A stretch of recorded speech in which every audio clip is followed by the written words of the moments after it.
Tuhan baik. Hari ini, Bapak Ibu, saya bersaksi di hadapan Anda, dan bukan hanya di depan Anda, di depan televisi. Saya mesti bilang, Tuhan Yesusku baik. God is good all the time.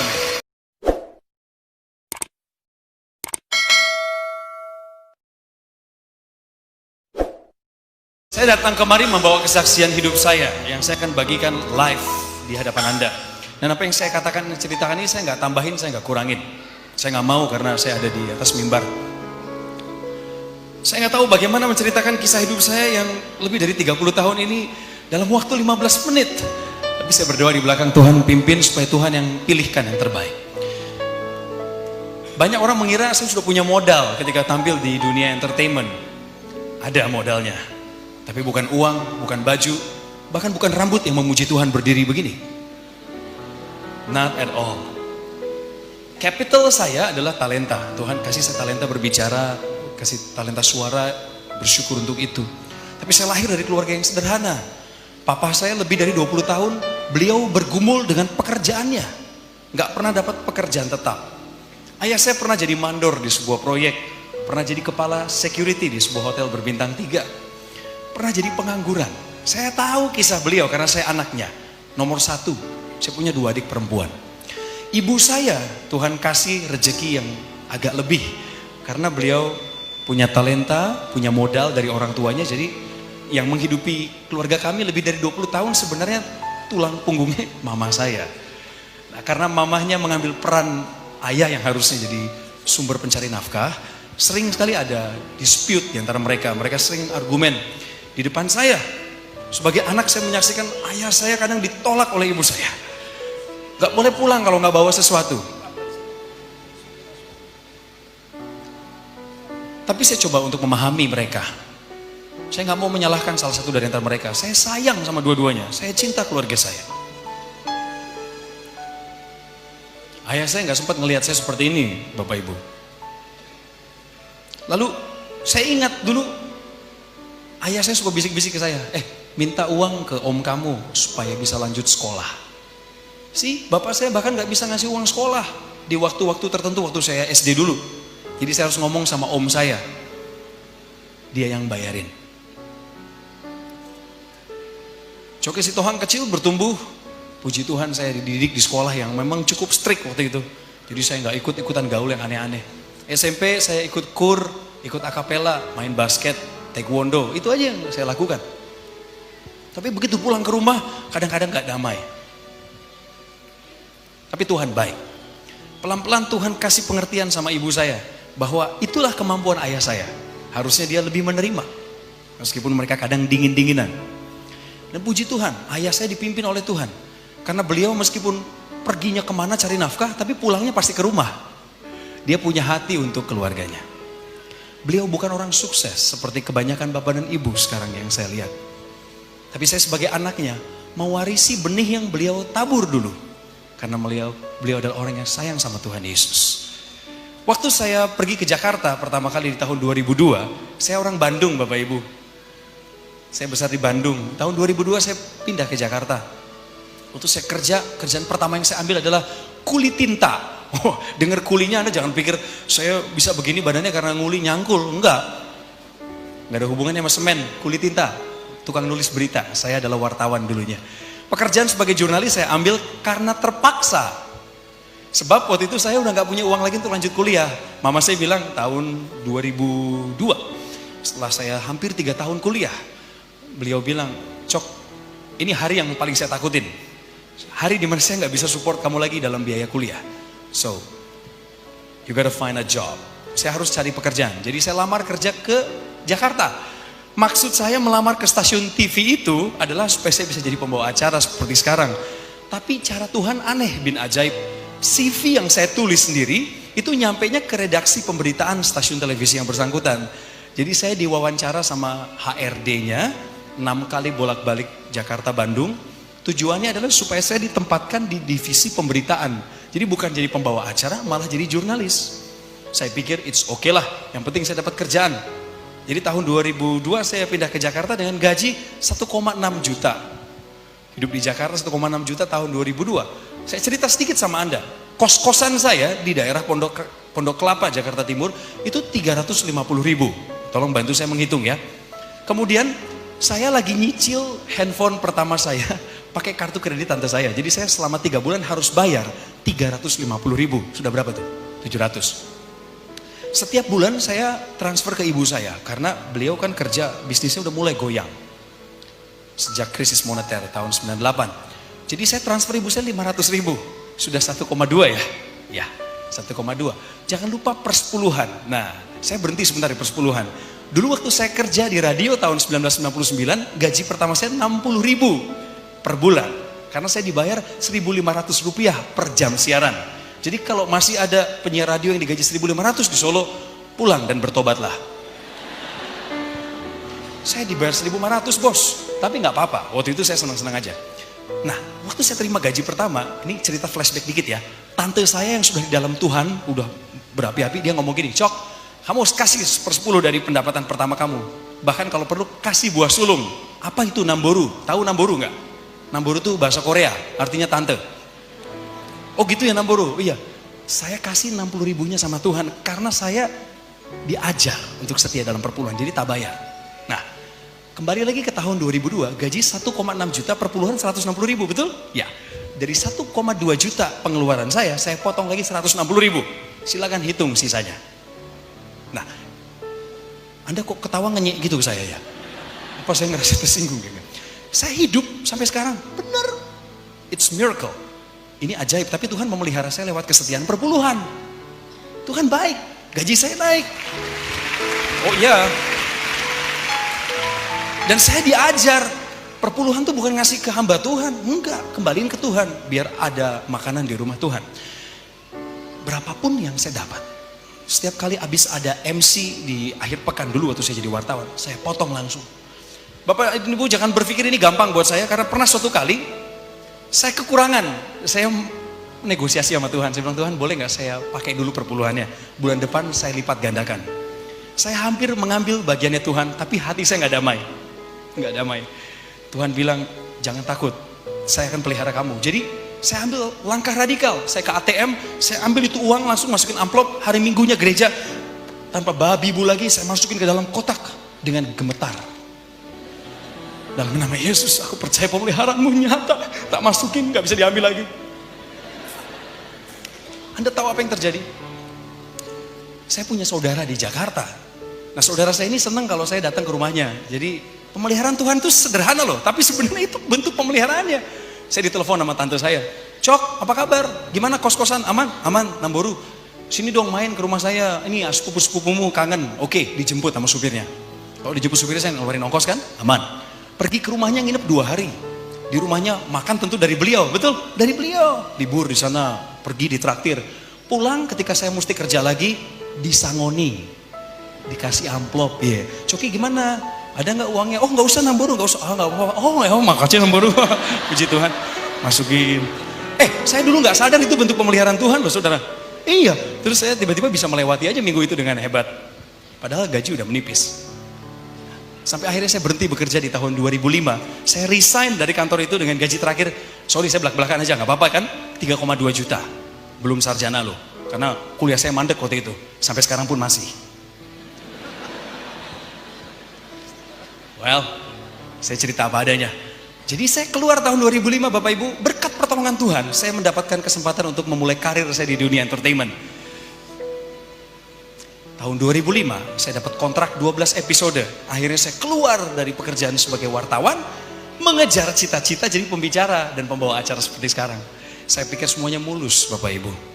Di kontrak 12 episode, di episode yang ke-7 saya tumbang. Sakit, saya nggak tahu ada penyakit itu di liver saya. Ternyata selama 2 tahun terakhir menurut analisa medis, masuklah yang namanya virus hepatitis ke hati saya. Dan saya nggak tahu karena saya nggak pernah cek ke dokter, nggak ada duit.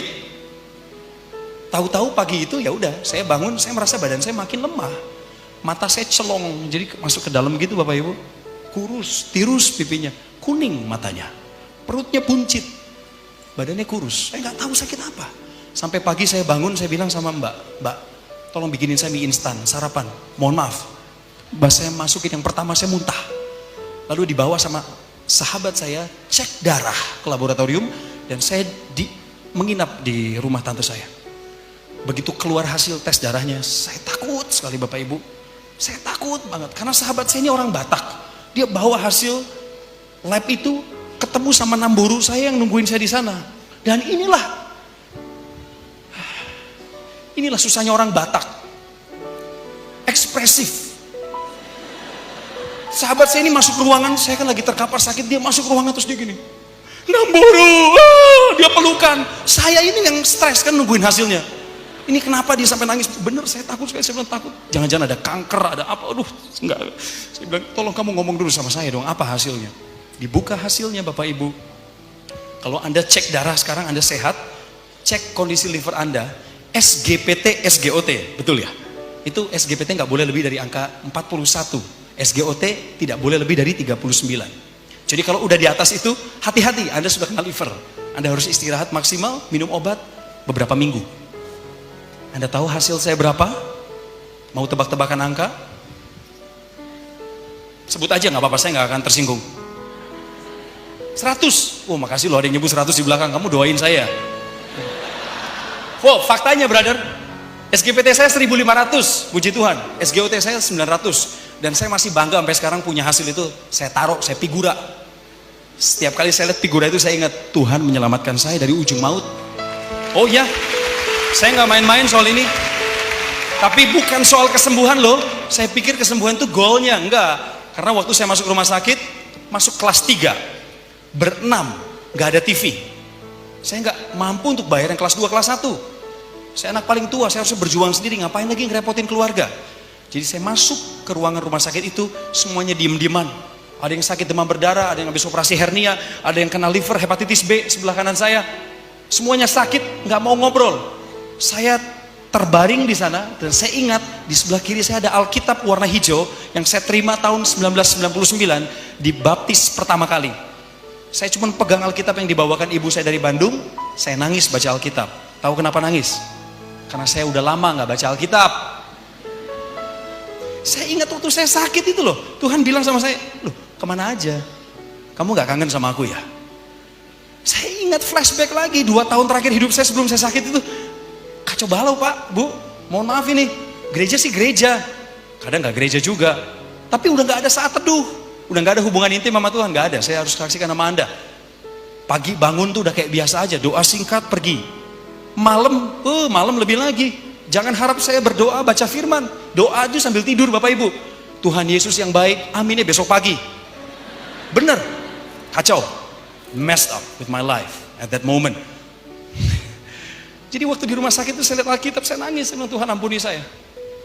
Saya nggak minta kesembuhan, nggak berani saya, malu. Jadi saya bilang Tuhan ampuni saya. Aku baca Alkitab, aku dapat ayat Yeremia 29 ayat 11.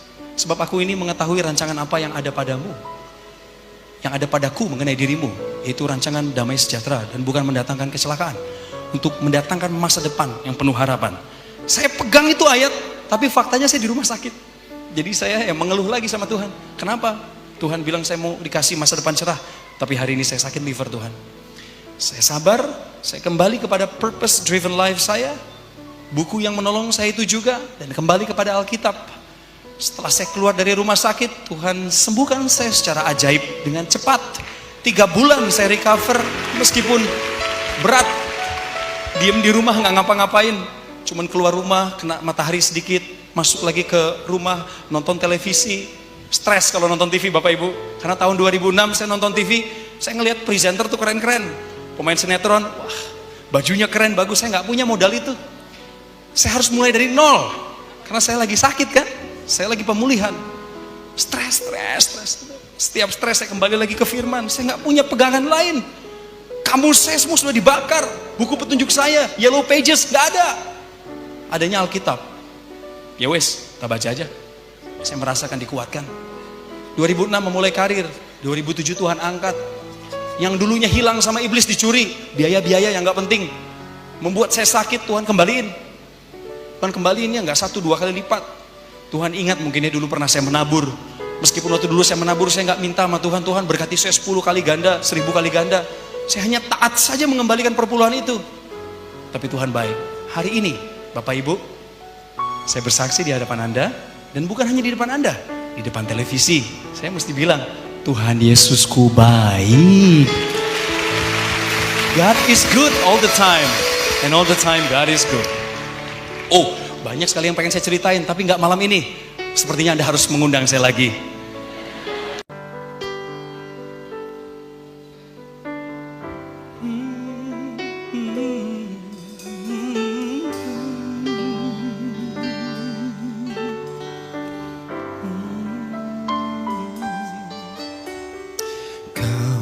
Yang terindah di dalam hidup ini, tiada Allah Tuhan yang seperti Engkau, besar perkasa, penuh kemuliaan. Kau yang termanis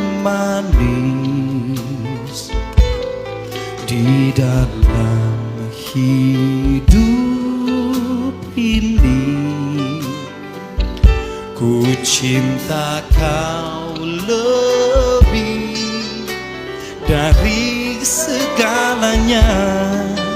Besar kasih setiamu kepadaku,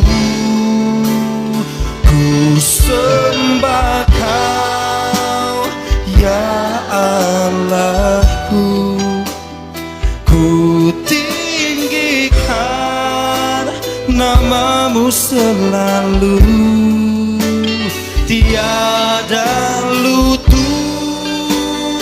tak bertelut menyembah Yesus Tuhan Rajaku.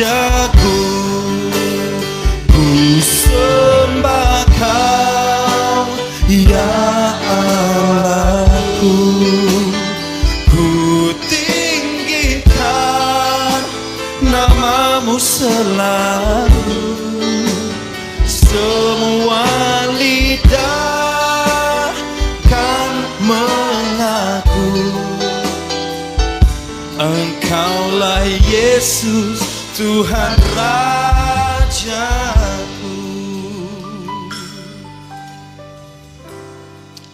Kami datang di tempat ini Tuhan dengan satu tujuan, meninggikan dan memuliakan nama-Mu. Terima kasih untuk selebrasi yang indah.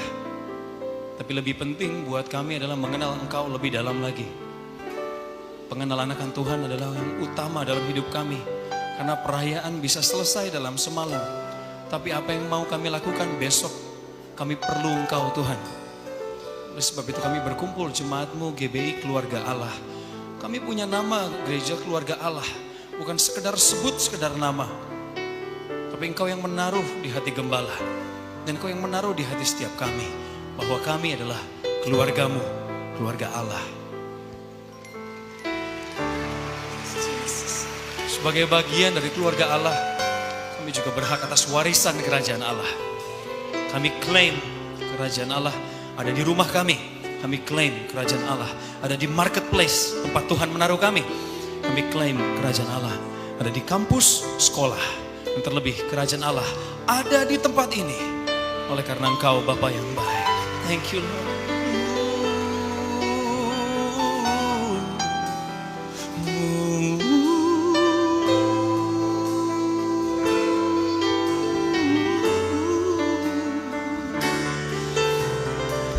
Suatu saat semua lutut akan bertelut, semua lidah akan mengaku Yesus Kristus adalah Tuhan. Thank you Lord Jesus. Ku sembah Kau ya Allahku, ku tinggikan namamu selalu, tiada lutut kan bertelut menyembah Yesus Tuhan Raja.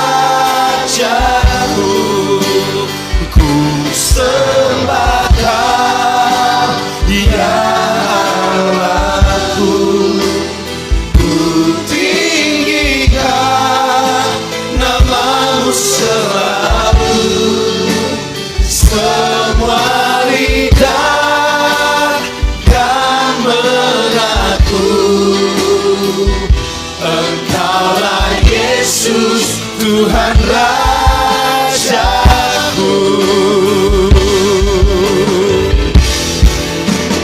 Ku sembah Kau, ya Allahku. Ku tinggikan namamu selalu. Tiada lutut tak bertelut menyembah Yesus Tuhan Rajaku. Katakan, ku sembah Kau, ya Allah. Kami angkat suara kami Tuhan, sebab Engkau layak dipuja. Namamu selalu. Terima kasih Tuhan, terima kasih. Semua lidah kan mengaku Engkau